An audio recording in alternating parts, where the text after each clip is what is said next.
यो बर्दिया राष्ट्रिय निकुञ्जको crocodile breeding centre हो।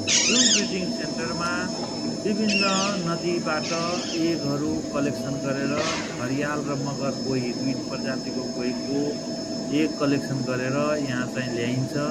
साथसाथै यहीँ पनि एडल्ट क्रोकोडाइल घरियाल र मगरबाट पनि यहीँ पनि अन्डा दिन्छ र यहीँ पनि ह्याचलिङ गराएर बच्चा पैदा हुन्छ र त्यो बच्चालाई 5-7 वर्ष केयर गरिन्छ त्यो ब्रिडिङ सेन्टरमा र त्यो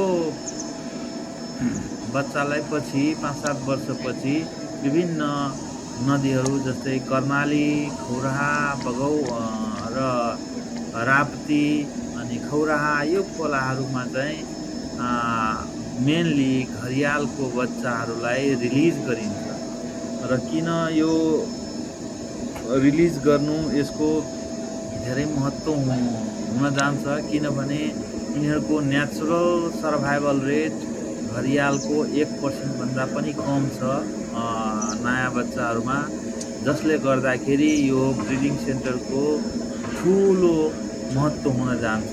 सो यो बर्दिया राष्ट्रिय निकुञ्जमा रहेका घरियाल ब्रिडिङ सेन्टर कसरा चितवनको कसरा जस्तै यो ट्रकबाट ठुलो महत्त्वपूर्णको क्रोकोडाइल ब्रिडिङ सेन्टर बर्दिया राष्ट्रिय निकुञ्जको हेडक्वार्टरबाट यो लम्कौली फाटाको तालमा कर्णाली रिभरमा कार्यक्रम भइरहेको छ।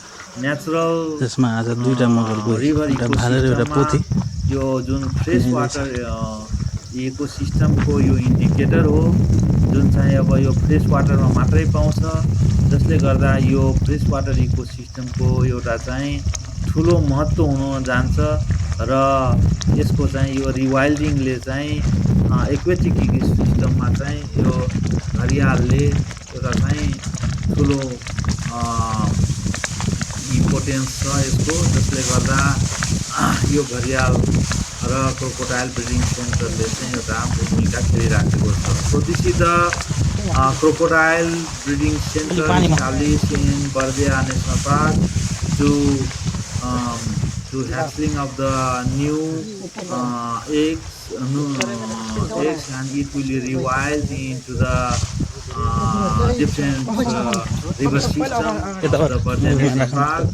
So this breeding center plays a vital role to maintain the natural population of this gharial crocodile in the nature.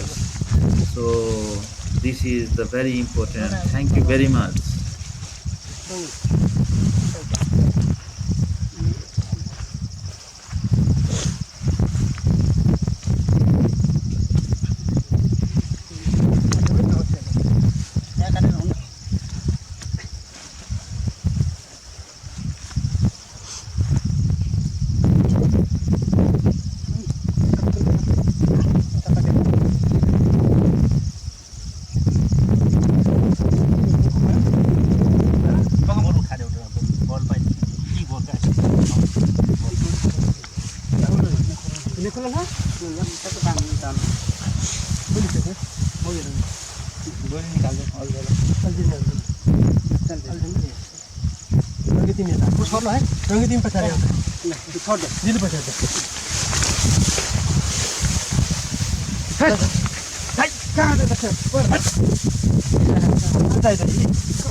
Hela värre lämnar det.